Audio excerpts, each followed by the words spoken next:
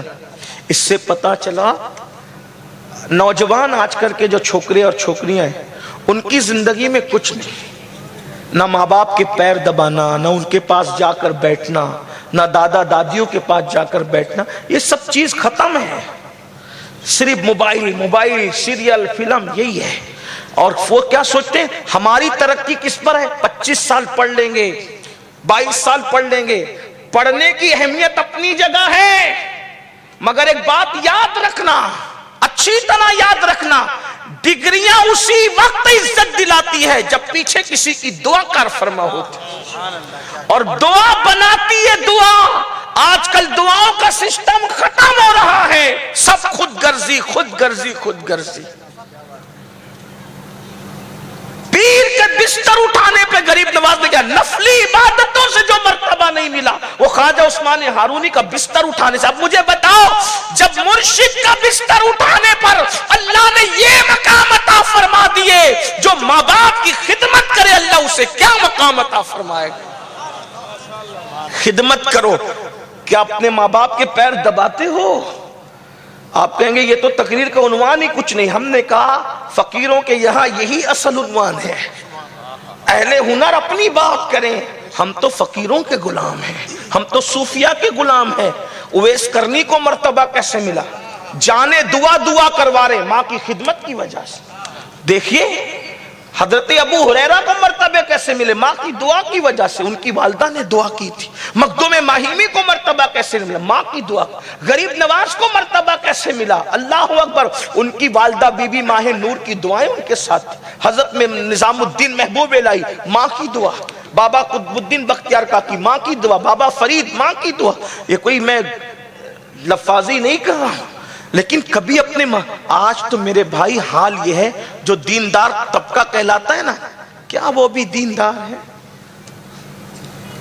وہ بھی کیا دیندار ہے؟ آج سے تقریباً 1200 سال پہلے، آج سے تقریباً 1200 سال پہلے ایک بزرگ نے فرمایا تھا، ان سے جب پوچھا، بلکہ 1300 سال پہلے، اور اس بزرگ کا نام امام حسن بصری ہے۔ امام حسن بصری سے پوچھا دین کیا ہے اور دیندار کیا ہے؟ امام حسن بصری جو مولا علی کے مرید بھی تھے اور خلیفہ بھی تھے، کیا فرماتے ہیں پتہ ہے؟ فرماتے ہیں دین کتابوں میں ہے اور دیندار قبروں میں ہے۔ لوگ نمائشیں کرتے پھر رہے ہیں. کب کہا تھا؟ 1300 سال. آج کیا ہوگا؟ کیا دینداری کی بات لوگ کرتے ہیں. اس سے بیٹھ کر بات کر رہے ہیں، اس سے بیٹھ کے بات کر رہے ہیں، دوستوں کو ٹائم دے رہے ہیں، اس کو ٹائم دے رہے ہیں، اس کو ٹائم دے رہے ہیں. اپنے ماں باپ کے پاس بھی کبھی جا کے بیٹھتے ہو؟ ٹائم دیتے ہو؟ ماں باپ انتظار کرتے ہیں میرا بیٹا میری خیریت تو پوچھے، میری بیٹی میری خیریت تو پوچھے. بلکہ ماں باپ سے ایک نفرت ہے لاشعوری طور پر. موبائل کو ٹائم دے رہے ہیں، بلکہ ماں باپ اپنے موبائلوں کو بنا لیا. موبائل ہاتھ سے نہیں چھوٹ سکتا. چھوٹے چھوٹے بچوں کو موبائل دے دیا ہے. مجبوریاں ہیں کسی کی، کچھ ہے جو بھی ہے، لیکن وہ تہذیب گئی، وہ کلچر گیا جو اصل دین مسلمانوں کا کلچر تھا، تہذیب تھی لوگوں کا. میں تو ایسے بھی بزرگوں کو جانتا ہوں کہ جو صبح آنکھ کھلتی تھی تو پانی نہیں پیتے تھے جب تک ماں باپ کی زیارت نہیں کر لیتے. وہ سب گیا. اور ہمیں پھر لوگوں کو ترقی کرنا ہے تو آگے جانا پڑے گا، ہمیں ترقی کرنا ہے تو پیچھے آنا پڑے گا. ہمیں پیچھے کی طرف لوٹنا ہے، اس لیے کہ ہمارا اصل سرمایہ پیچھے ہے، آگے نہیں ہے. پیچھے کی طرف لوٹ کر کے دیکھیے کتنا خوبصورت ہے آپ کا دین، آپ کا کلچر کتنا خوبصورت ہے، آپ کا مذہب کتنا خوبصورت ہے، آپ کی تہذیب کتنی خوبصورت ہے، آپ کا تمدن کتنا خوبصورت ہے. اللہ کے بندو، غریب نواز فرما رہے وہ 20-30 سال جو پیر کا بستر لے کر کے گھوما، خدمت کرتا رہا، اس سے بہت کچھ ملا. بہرحال تو سرکار غریب نواز رضی اللہ تبارک و تعالیٰ عنہ آپ پیر سے حاصل کرنے کے بعد پھر دعائیں لے کے مکہ شریف گئے، پھر مدینہ شریف گئے، اور مدینہ منورہ میں ایک محدث کی حیثیت سے آپ نے درس حدیث کی مسند سجائی. ایک دن رسول اللہ کے خادم کو حکم و ندا آئی معین الدین کو بلاؤ. تو وہ گئے اور جانے کے بعد کہا معین الدین کون ہے؟ رسول اللہ کی طرف سے صدا آتی ہے تمہیں بلایا جا رہا ہے. تو وہاں بہت سے لوگ بیٹھے تھے، چونکہ معین الدین کوئی نام نہیں ہے. معین الدین کا مطلب ہوتا ہے دین کا مددگار. جیسے اگر یہاں کہہ دیا جائے مقرر صاحب کو بلا رہے ہیں تو کتنے سب ہو جائیں گے کہ بھئی سبھی مقرر یہاں بیٹھے ہوئے ہیں، یہ کوئی نام تو ہے نہیں. آپ کا نام حسن تھا، غریب نواز کا اصل نام حسن تھا.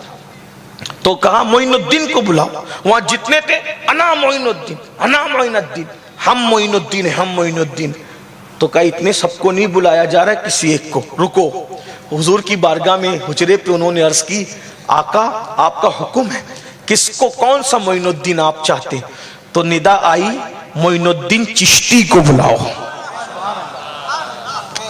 معین الدین چشتی کو بلاؤ. جب معین الدین چشتی کو بلانے کے لیے ندا آئی، آج کل لوگوں کو چشتیت سے، قادریت سے، نقشبندیت سے، سہروردیت سے، رضویت سے، اشرفیت سے چڑ. لوگ کہتے ہیں یہ کیا قادری ہے، یہ کیا چشتی ہے، یہ کیا رضوی، یہ کیا اشرف، کیا لگا رکھا ہے یہ سب.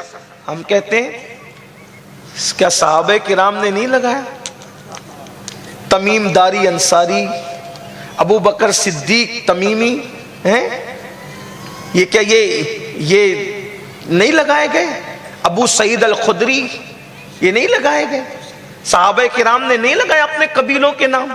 کسی نے قبیلوں کے نام لگائے، کسی نے کچھ القاب لگائے، پھر کسی نے کچھ القاب لگائے. اور اب جو وہ بزرگوں کی نسبت لگائی جاتی ہے، اس میں کوئی ناجائز و حرام نہیں ہے. ہاں لیکن یہ نسبت برکت کے لیے، کوئی فرقہ پرستی کے لیے نہیں ہے، فرقہ واریت کے لیے نہیں ہے. تو سرکار غریب نواز کو سلسلے کے نام سے بلایا گیا. کیا؟ معین الدین چشتی کو بلاؤ. جب خادم نے کہا حجرہ رسالت سے ندا آتی ہے کہ معین الدین چشتی کو بلاؤ. سیر الاکتاب کے مصنف لکھتے ہیں اللہ اکبر کہ جب غریب نواز تک یہ بات پہنچی تو رو رہے تھے، حال بالکل عجیب تھا، اور درود و سلام پڑھتے ہوئے بارگاہ رسالت کے حجرے کی طرف بڑھے تو حکم ہوا اندر آ جاؤ. غریب نواز کہتے میں اندر گیا تو میں نے مصطفیٰ جان رحمت کا جلوہ جہاں آرا دیکھ لے. اور تب اللہ کے رسول نے فرمایا معین الدین تم ہمارے دین پر ہو، تم ہمارے ہو، لیکن ہم یہ چاہتے ہیں تم ہندوستان جاؤ اور ہندوستان جا کر وہاں دین کا پرچم بلند کرو. سرکار غریب نواز نے اس سے پہلے ہندوستان کبھی نہیں دیکھا تھا، فکر ہوئی کیسے جائیں، تو صاحب سیر الاقتاب لکھتے ہیں اللہ کے رسول نے ایک انار دیا اور فرمایا یہ انار سے تمہیں پتہ چل جائے گا کہ ہندوستان میں ایک شہر ہے جس کا نام اجمیر ہے، تمہیں وہاں جانا ہے۔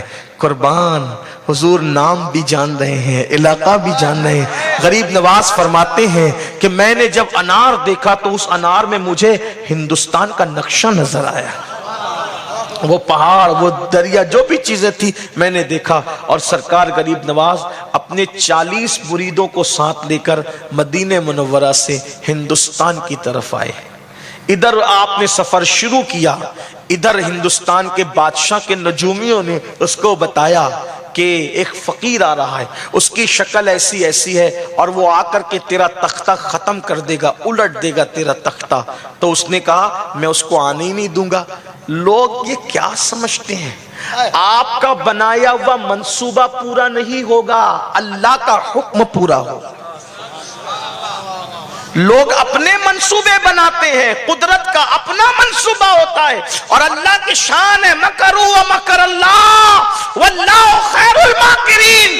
وہ مکر کرتے ہیں، اللہ ان کے ساتھ خفیہ تدبیر فرماتا ہے، اور اللہ کی خفیہ تدبیر غالب ہوتی ہے۔ تو اس نے کہا میں آنے ہی نہیں دوں گا، نہ وہ آئے گا نہ میرا تختہ الٹے گا۔ اور پھر اس نے کہا تصویریں روانہ کر دی جو ان لوگوں نے علم نجوم کی مدد سے بنائی تھی اور اپنے اٹکل سے بنائی تھی، اس رنگ کا، اس حلیے کا فقیر جہاں دکھے اسے قتل کر دو۔ غریب نواز ہندوستان آتے آتے اللہ اکبر 5 لاکھ لوگوں کو مسلمان کر چکے تھے ہندوستان آتے، 5 لاکھ۔ مورخین میں اختلاف ہے، کچھ کہتے ہیں کہ غریب نواز کی والدہ اس وقت تو وصال کر چکی تھی، اور بعض لوگ کہتے ہیں کہ موجود تھی۔ بہرحال مورخین میں اختلاف رہتا ہے، میں صرف عبرت کے لیے بیان کر رہا ہوں، یہ تاریخی بات صحیح ہے یا غلط یہ مورخین کا اختلاف ہے۔ سرکار غریب نواز نے ہندوستان آتے آتے جب 5 لاکھ کو مسلمان کیا تو ہندوستان کی سرحد سے آپ نے اپنی امی کو خط لکھا۔ جو مورخین حیات مانتے ہیں ان کا قول ہے، جو وصال کے لیے مانتے ان کا نہیں ہے۔ تو کیا کہا کہ خط لکھا، امی جان یہ زمین اتنی زرخیز ہے، جدھر جا رہا ہوں 5 لاکھ کو ایمان کی دولت دے چکا ہوں، جو میری بات سنتا ہے اس کے دل میں اتر جاتی ہے، عمل کرنے لگتا ہے، دین کی طرف آتا ہے۔ تو خط میں جواب آیا، خط کا جواب، مائیں اور بہنیں موجود ہیں تو ان کی توجہ چاہتا ہوں۔ غریب نواز کی پیاری امی جان نے جواب دیا، بیٹا یہ تیرا کمال نہیں ہے، یہ کمال تیری ماں کا ہے کہ تیری ماں نے کبھی تجھے بغیر وضو کے دودھ نہیں پلایا، یہ اس کی تاثیر ہے کہ تو بولتا ہے تو لوگ اس پر عمل کرنے لگ جاتے۔ یہ لوگ تھے۔ آج میری مائیں اور بہنیں بھی یہاں موجود ہیں، یہ بہنوں کو خود کلمہ یاد نہیں، خود نماز یاد نہیں، بہنیں نماز نہیں پڑھتی، عورتیں نماز کے معاملے میں بہت کمزور ہے، مرد بھی ویسے کمزور ہے، لوگ تو نماز کو کچھ معاذ اللہ چھوڑنے کو گناہ بھی نہیں سمجھتے۔ حالانکہ سرکار غریب نواز نے یہاں تک ارشاد فرمایا، اللہ اکبر، کہ جس نے جان بوجھ کر نماز چھوڑی ہم اس سے بیزار ہیں، اس سے ہمارا کوئی تعلق نہیں۔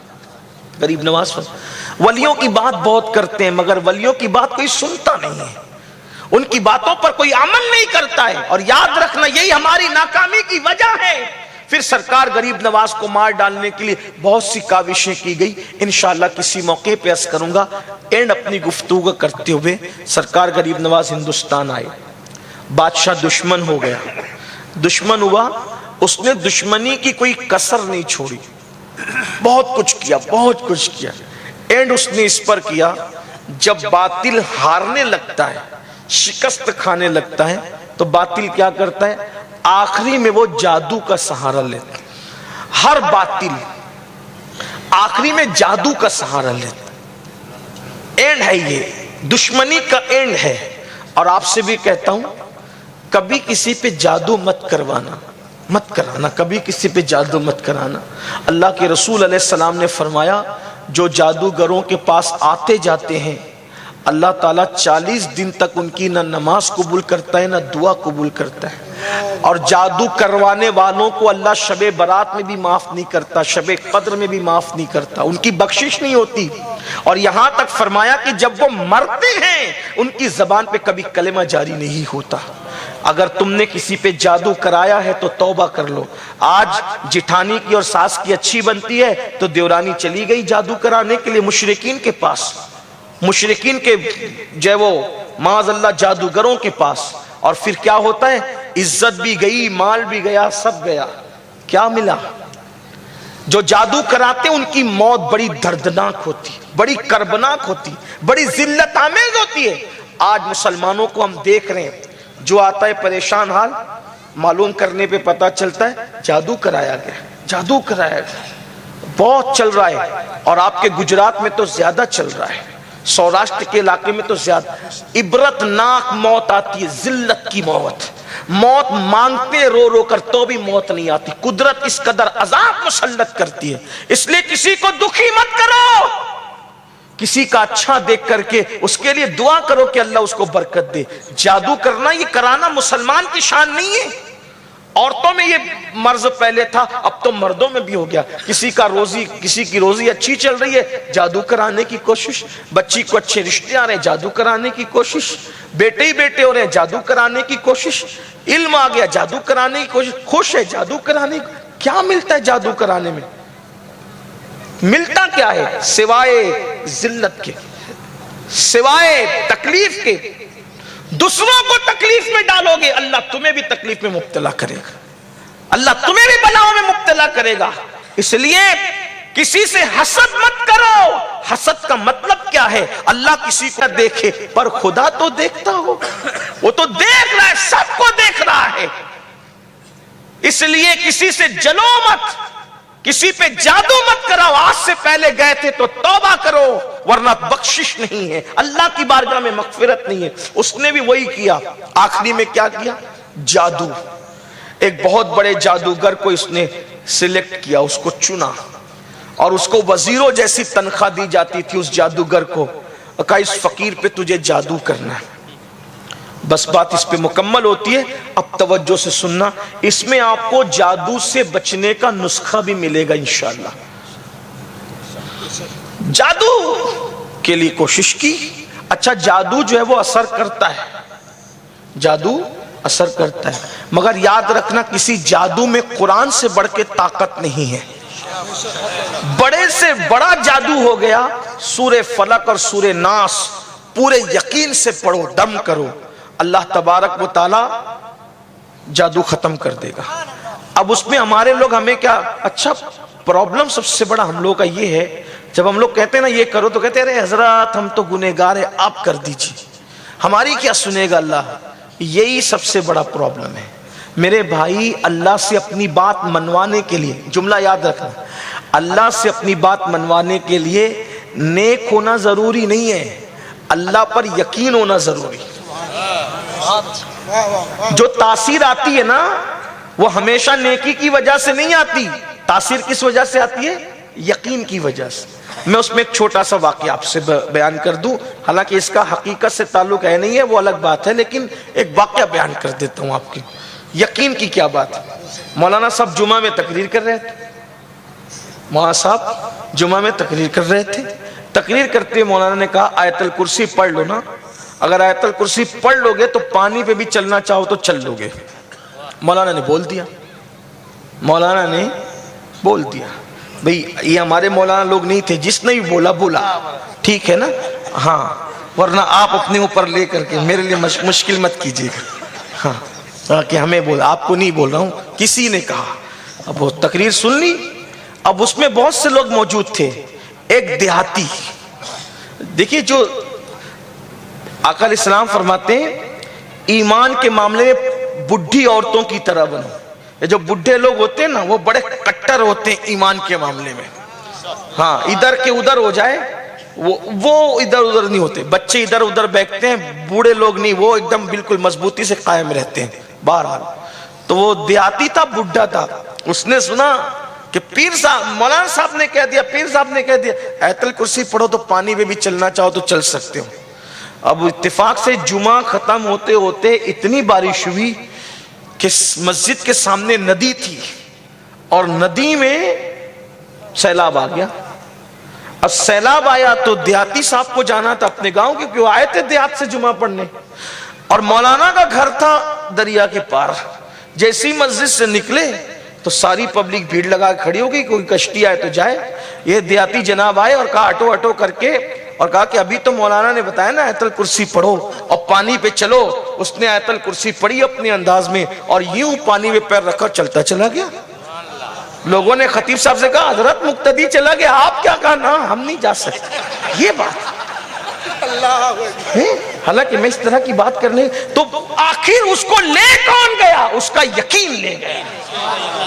یہ یقین کی بات ہوتی ہے. میرے مرشد اجازت حضور شیخ الاسلام کہتے ہیں یقین والے کہاں سے چلے کہاں پہنچے، جو اہل شک ہیں اگر میں مگر میں رہتے. یقین پیدا کرو، یقین. تو سورہ ناس اور سورہ فلق آج بھی وہی ہے، وہی بادہ ہے، وہی جام ہے، وہی میکدہ ہے.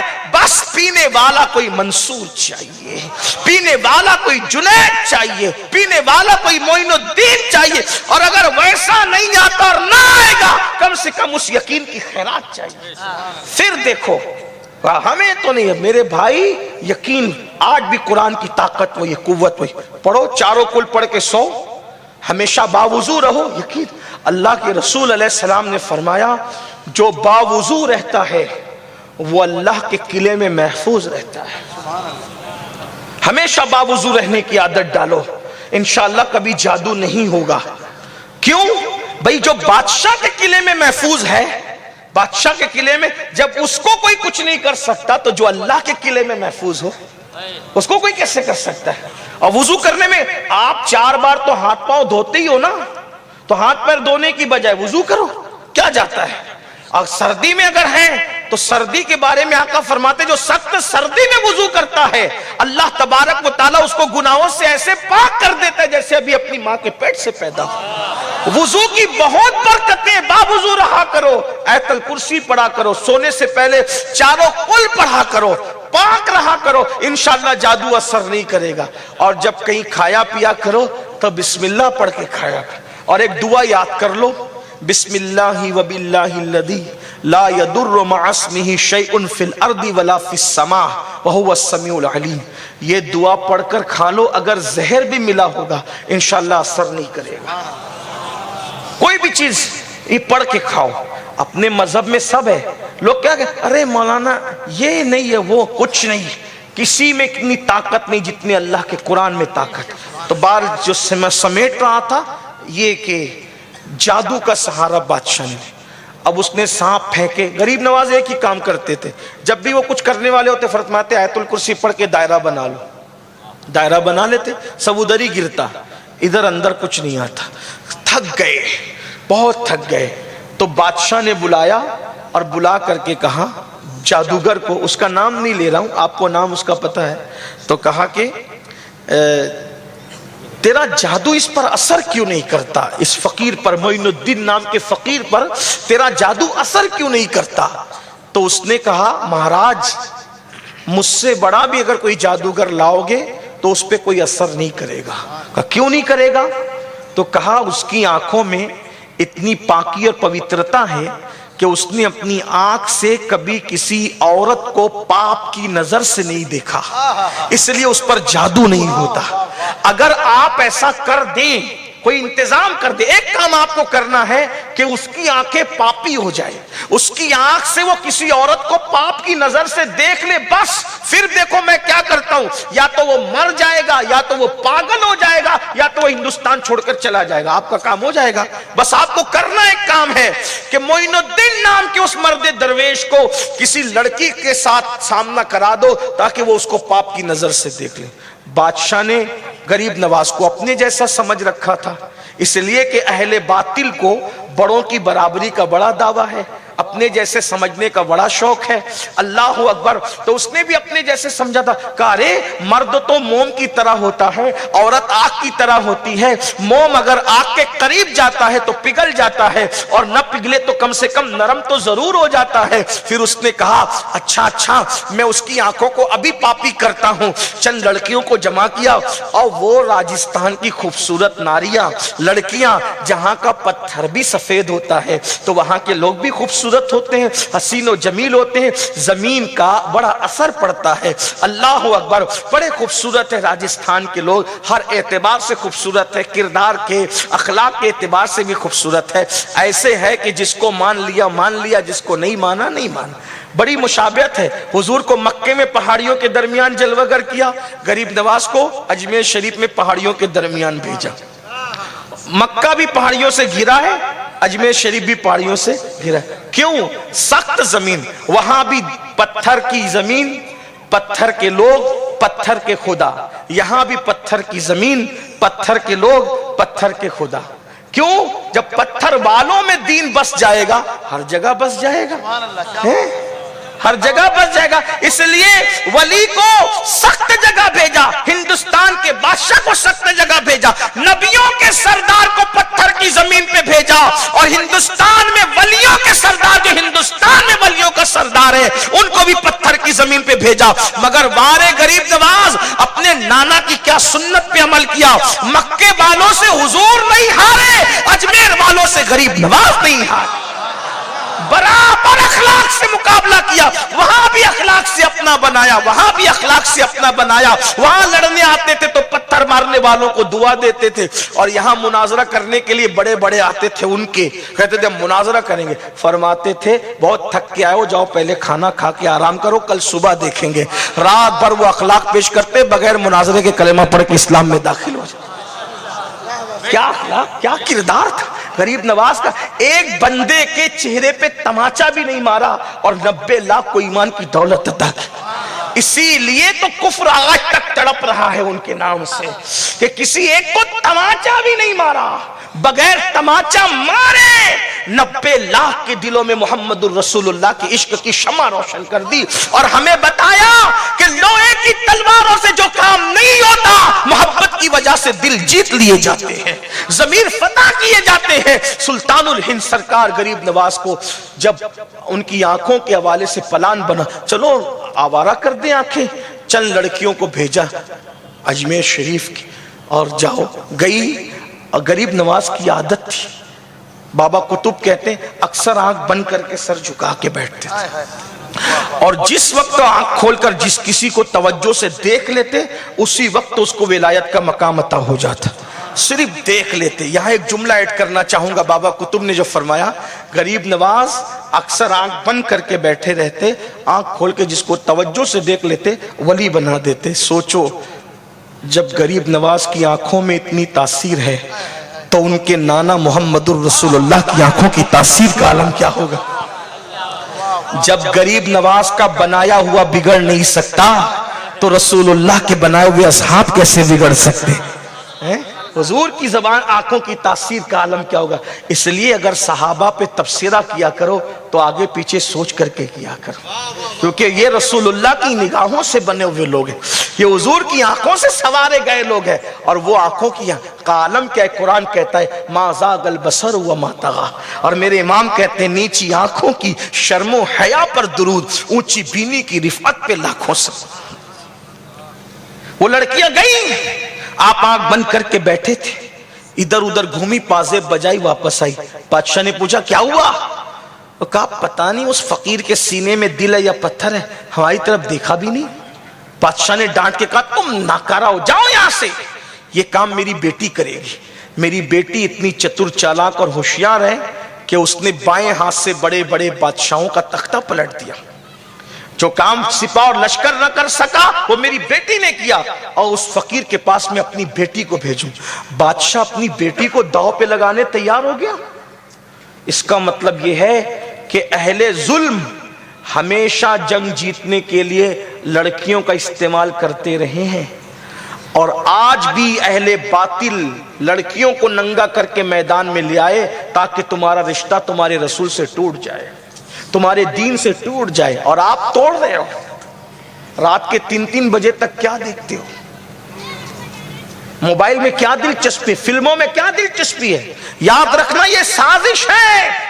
اہل باطل یہود و نصارہ مشرکین نے ہمیشہ استعمال کیا ہے مشن میں روک لگانے کے لیے عورت کا، اور آج تم کو بھی عورتوں کا دل ڈالا بنایا جا رہا ہے. ناجائز حرام تعلقات، افیئر کے معاملات کو فیشن بنا کے پیش کیا جا رہا ہے. اللہ کے بندو اپنے مقصد کو سمجھو، اپنی زندگی کو سمجھو. یہ جوانی جو آوارگی کی نظر کر رہے ہو، یہ جوانی گزر جائے گی، وقت تیزی سے چلا جائے گا، نہ ختم ہونے والا بڑھاپا آئے گا. تو اس بڑھاپے کو دیکھ کر کے رو گے، آہیں بھرو گے، آہو بکا کرو گے. سید الطائفہ حضرت جنید بغدادی نے ایک فقیر کو بھیک مانگتے دیکھا جس کو بڑھاپے میں کوئی بھیک نہیں دے رہا تھا. تو لوگوں نے کہا حضرت دیکھیے کتنا قابل رحم ہے اس کا بڑھاپا کہ بھیک مانگتا ہے تو لوگ بھیک نہیں دیتے. تو حضرت سید الطائفہ نے کہا تھا جا کے تحقیق کر لو، جوانی میں پاپ کیے ہیں، خدا اس کو سزا دے رہا ہے.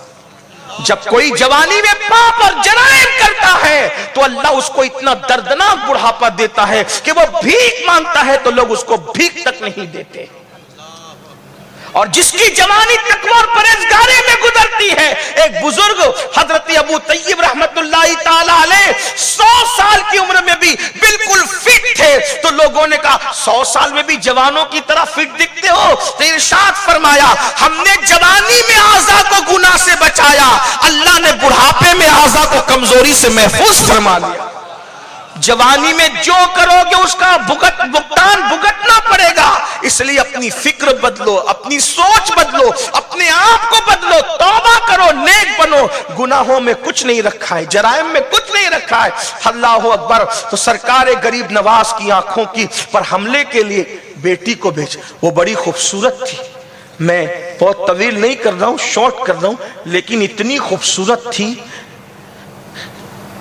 کہ اہل ذوق کی توجہ کے لیے اگر میں بیان کروں اس کا حسن تو علامہ ارشد القادری کی تحریر کے سہارا لے کر میں اس کا حسن اس طرح بیان کر سکتا ہوں کہ اس کی آنکھیں نہیں تھی بلکہ نرگس کے کھلے ہوئے پھول، اس کے بال نہیں تھے سنبل کا پودا، اس کے رخسار نہیں. ایسا لگتا تھا جیسے کسی جھیل کے اندر ابھی کسی کنول نے اپنے آپ کو کھولا ہو. اس کے ہونٹ نہیں گلاب کی پنکھڑیاں، چلے تو مور کے چلنے کی یاد آئے، تیز چلے تو ہرن کی چوکڑیاں بھرنے کی ادائیں ناز لوگوں کے سامنے تازہ ہو جائے. جب وہ کہیں پر خرام ناز کریں تو ہندوستان کا شاعر یوں کہہ دے اس کا چہرہ بنارس کی صبح تھی یا اس کی بال متھرا کی شام. اتنی خوبصورت تھی وہ، اتنی حسین تھی وہ. اس کا باغپن تتلیوں کی طرح چنچل تھا، اللہ اکبر، پھولوں کی طرح نازک تھی. اور جب 16 سنگھاروں کے بعد جب وہ اپنے چہرے پہ نقاب ڈال کر کے چلتی تو ہزاروں جوان دل پکڑ کر ہواؤں سے فریاد کرتے ہواؤں ادھر آؤ اور چلمن کو اڑاؤ تاکہ ایک نظر دیکھ کر کے ہم اپنے دل کے ارمان پورے کر سکیں. اللہ اکبر. جب وہ انا ساگر پر غسل کے لیے جاتی تو ہزاروں دیوانے اپنا دل پکڑ کر راستے میں کھڑے رہ جاتے. اتنی حسین جمیل خوبصورت حسن کی ملکہ، حسن کا پری پیکر بادشاہ نے وقت نے غریب نواز کی آنکھوں پہ حملے کے لیے لگا دیا تھا. چالاک بھی تھی، چتور بھی تھی، خوبصورت بھی تھی. 16 سنگھاروں کے ساتھ گئی اور انا ساگر کا پانی اپنے بدن پہ ڈالنے لگی.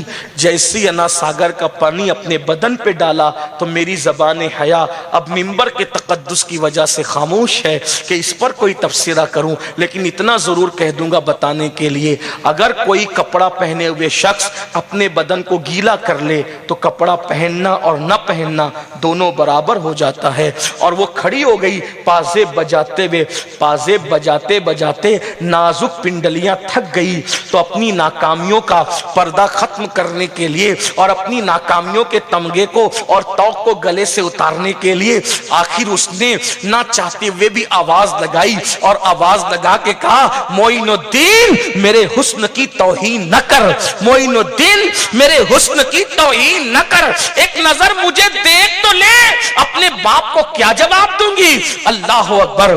غریب نواز نے اس کی نازک آواز، مد بھری آواز سنی اور سننے کے بعد اپنے نانا کی سنت پر عمل کیا۔ کیا حاتم طائی کی بیٹی دربار رسول میں جب بے پردہ لائی گئی تو حضور نے اپنی مزمل اور مدثر والی چادر اس کے سر پہ ڈال کر قیامت تک لوگوں کو پیغام دے دیا، بیٹی مومن کی ہو یا کافر کی، بیٹی تو صرف بیٹی ہوتی ہے۔ غریب نواز نے اپنے نانا کی سنت پہ عمل کیا اور جواب کیا دیا، بیٹی اجنبی مردوں کے سامنے ایسے نہیں آتے، اور اپنی چادر جس میں پیون لگے تھے وہ اس کی طرف بڑھا کر کہا، اسے اوڑھ لو پھر بات کریں گے۔ اس کے پیروں کے نیچے سے زمین کھسک گئی۔ اس نے کہا، آپ مجھے بیٹی کہہ رہے ہیں، دشمن کی بیٹی کو بیٹی کہہ رہے ہیں۔ غریب نواز نے سمجھایا، اسلام کا تقدس یہی ہے، اگر کسی عورت سے ملنا پڑے، برابر کی ہو تو بہن کا درجہ، بڑی ہو تو ماں کا درجہ، چھوٹی ہو تو بیٹی کا درجہ، چوتھا کوئی رشتہ ہم عورتوں کے ساتھ نکاح سے پہلے نہیں لگاتے۔ اس نے کہا، میرا بابا تو کہتا ہے کہ مسلمان پاپی ہے، مسلمان جو ہے وہ زانی ہے، اگر یہاں آئیں گے تو عورتوں پہ حملہ کریں گے۔ فرمایا، بیٹی تیرا باپ غلط فہمی میں کہتا ہے، جملے کا تقدس دیکھو، ندرت دیکھو، یہ بھی نکاح غلط کہتا ہے، کیا